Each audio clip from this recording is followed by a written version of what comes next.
Pada 13 Januari 1950, terjadi pemberontakan di Maluku yang dipicu oleh ketegangan politik dan sosial pasca kemerdekaan Indonesia. Pemberontakan ini berkaitan dengan ketidakpuasan terhadap kebijakan pemerintah pusat di Jakarta yang dianggap tidak adil dalam mendistribusikan kekuasaan dan sumber daya antara wilayah-wilayah di Indonesia. Pemberontakan ini mendapat perhatian besar, namun pada akhirnya berhasil dipadamkan oleh pemerintah Indonesia. Halo temanku semuanya, Tanah Airku Indonesia adalah tempat kita berbagi cerita dan momen yang tak terlupakan. Tulis di kolom komentar tanggal lahir, atau hari yang menurut kalian paling berkesan dalam hidup, momen yang selalu kalian kenang dengan syukur dan rasa bangga. Jangan lupa untuk like, share, dan subscribe agar kita terus bisa berbagi kebaikan dan inspirasi. Semoga setiap langkah kita diridhoi Allah dan membawa manfaat bagi sesama. Barakallahu fiikum. Pada 13 Januari 1950, terjadi salah satu peristiwa penting dalam sejarah Indonesia pasca kemerdekaan, yakni pemberontakan di Maluku.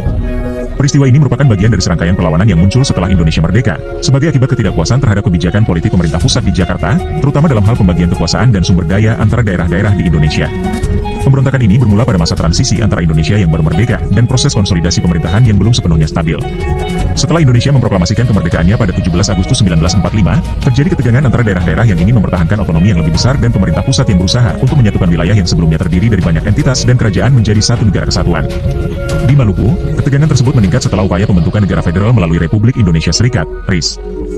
Ketika RIS dibubarkan pada tahun 1950, dan Indonesia kembali menjadi negara kesatuan dengan sistem pemerintahan sentralistik, banyak daerah seperti Maluku merasa terpinggirkan dan tidak puas dengan pembagian kekuasaan yang ada. Ketidakpuasan ini akhirnya mengarah pada pemberontakan yang dipimpin oleh beberapa tokoh lokal yang menuntut kemerdekaan atau setidaknya otonomi lebih besar bagi wilayah mereka. Pemberontakan di Maluku dimulai dengan serangan terhadap pos-pos militer dan instalasi pemerintahan yang dianggap mewakili pemerintah pusat. Beberapa wilayah, terutama yang berada di sekitar Ambon, menjadi titik fokus perlawanan. Para pemberontak menuntut kemerdekaan bagi Maluku atau pengakuan yang lebih besar terhadap hak-hak mereka sebagai warga negara Indonesia. Pemberontakan ini sempat mendapatkan dukungan dari sejumlah kelompok yang memiliki agenda serupa di wilayah lain di Indonesia, yang juga merasa tidak puas dengan pemerintahan pusat.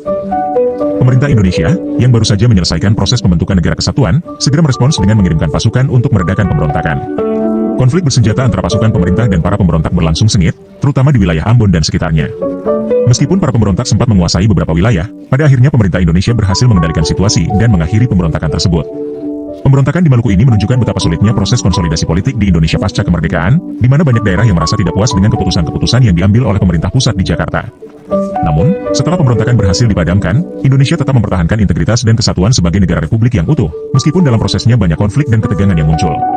Sebagai akibat dari peristiwa ini, pemerintah Indonesia kemudian memperkenalkan kebijakan desentralisasi yang memberikan otonomi lebih besar kepada daerah-daerah tertentu. Hal ini bertujuan untuk meredakan ketegangan dan memastikan bahwa setiap daerah dapat merasakan manfaat dari kemerdekaan serta memiliki kontrol lebih besar terhadap urusan lokal. Pemberontakan di Maluku menjadi pengingat penting bagi Indonesia bahwa dalam membangun sebuah negara yang besar dan beragam, persatuan dan kesatuan harus dijaga, serta keadilan dan pemerataan harus terus diperjuangkan.